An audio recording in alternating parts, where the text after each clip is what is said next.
And let's go back to my guest for the first hour, senior fellow at the New Culture Forum, Philip Kiszely.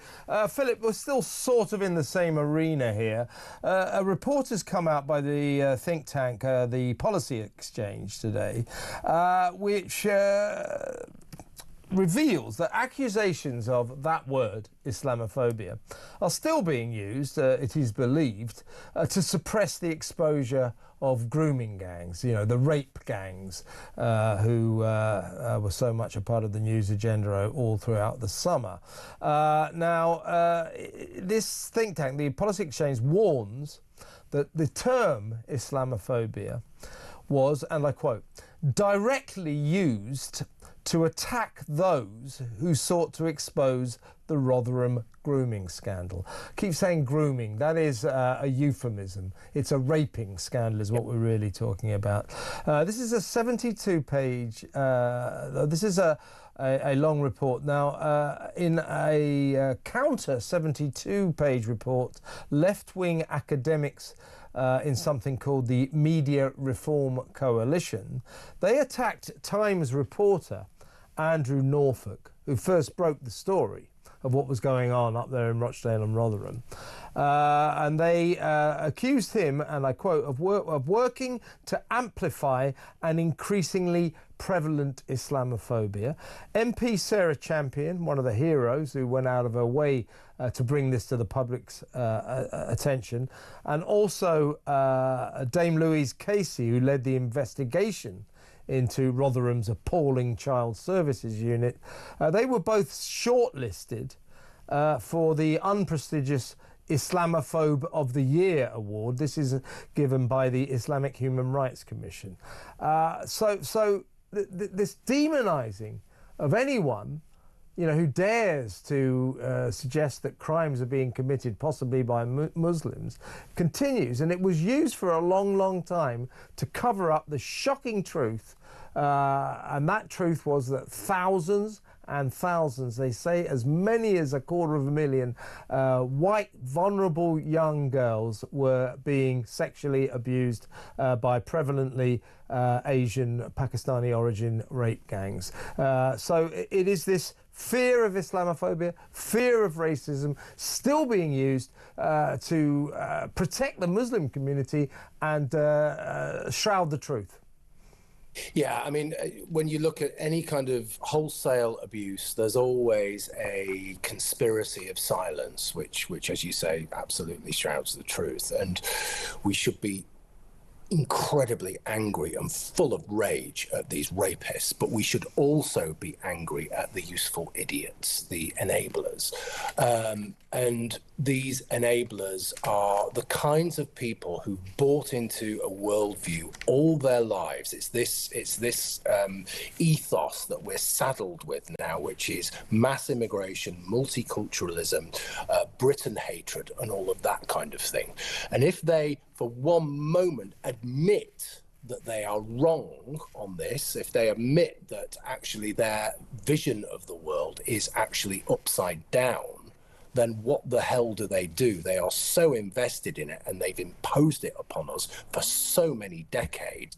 That is just catastrophic. So they're absolutely not going to do that. But I keep thinking about this term Islamophobia and where it comes from. It actually comes from the Muslim Brotherhood. And this is just the currency in our country now. It comes from the Muslim Brotherhood, and it was popularized by the Runnymede Trust. And if viewers want to really pump their blood pressure up really high and get really angry, just look on the Runnymede Trust website, look at the kind of work they do. So this is really difficult, and it's something that we have to push against and push against and push against, because we know that they will do anything. And I'm not just talking about the Islamists, I'm not just talking about particular communities. Again, I'm talking about the enablers, the useful idiots, the chattering class. They will do anything, and even rape, the rape of children.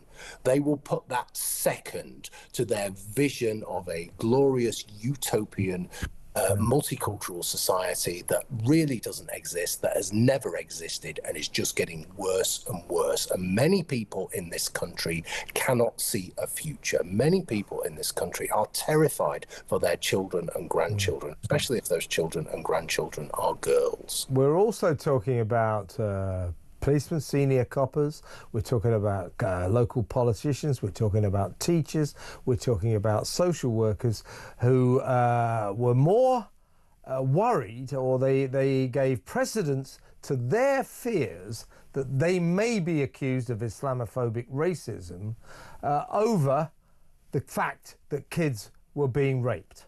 That's the twisted order of play we're talking about here, and I'm afraid that is carrying on to this day.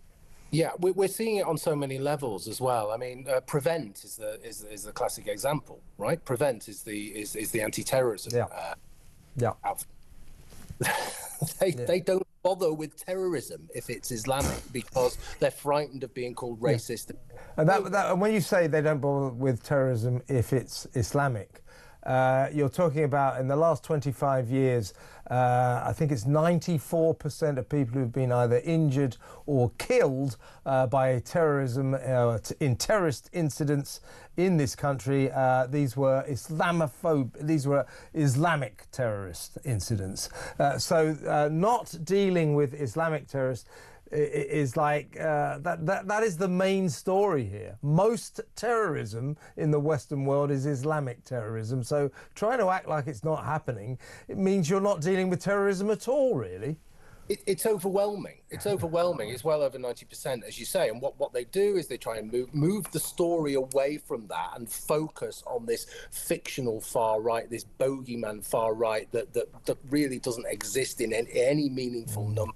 And it's the same thing. It's the same strategy that we talked about Southport. It's the same thing. You know, those protesters were far. No, they weren't. They were concerned citizens. Some of them went too far, and I'm not condoning violence in any way, shape, or form. Yeah. Okay, but most of them were concerned citizens, and most of them weren't violent. And if you've got, you know, an anti-terror organization that is frightened of the key terrorists, then that's the kind of situation we're in, and that sums it up for me. That sums it up. It's crazy, but here's the real worry. I mean, Labour are really gathering their wagons around this sort of new definition of Islamophobia, enshrining it in law, you know, anti-racism law, and that will amount to a blasphemy law through the back door. We got rid of our medieval blasphemy laws back in, I think it was 2008, the last of them went. I'm afraid there are people in the Muslim community that want them to be returned so that we can't burn the Quran or speak ill of Muhammad or the Prophet, etc., etc. But I think we should stand firm against those people and say, this is modern Britain. You know, I don't recommend setting fire to the Quran as a hobby, but if you want to do it, you should be allowed to, just as you should be allowed to set fire to a copy of the Bible or the Jewish Torah or whatever. You know, this is a function of a free Western society. But I think that Keir Starmer and Labour, because they are so reliant on the Muslim vote, and certainly will be at the next election, are going to bend over backwards to do anything that will keep the Islamic community happy. And one of them will be, I think, this sort of Islamophobia law, which will amount to a blasphemy law, which is a really retrograde step, I think. Yeah, I mean, let's just be clear about what this is. What they are doing is they are linking Islamophobia, just so viewers know, they are linking Islamophobia to racism. Okay, so any criticism of Islam will be seen to be racist, and that is absolutely a blasphemy law. And I'm struggling to think of anything more important for the health of our culture and for our future. As I said before, you know, everything is at stake here. Once that goes through, if that does go through, then we are in real trouble. Because what happens with these things, it takes time for these things to actually ferment and actually become enacted, and then people aren't aware of what they actually are, and it's always too late. We always respond to these things too late, and then these things move very, very, very quickly, and you are powerless to do anything about it. It's like with the open borders thing. It's another kind of thing. It's only now that people are beginning to think, oh, well, we might have, even people on the left, we might have a problem with open borders. Yeah, we do, because we had 1.2 million people come into the country last year. That's unsustainable. We can't deal with that. Okay. But the crisis has happened. The NHS is on its knees. The housing, education, anything you care to think of is broken, and it's because of that. And that was evident 10, 20 years ago. So this thing is really important, and it's absolutely crucial that people understand what it is, and that people, again, I keep using this expression, but it's absolutely key. People fight back in an informed way. They read, they think about what's going on, and they use their vote. Yeah, I just want to stress, Philip, that both of us will be talking about the Islamic community, the Muslim community, 4 million of them in Britain. We're not calling for them to be given any special treatment. They should be treated exactly the same as everybody else.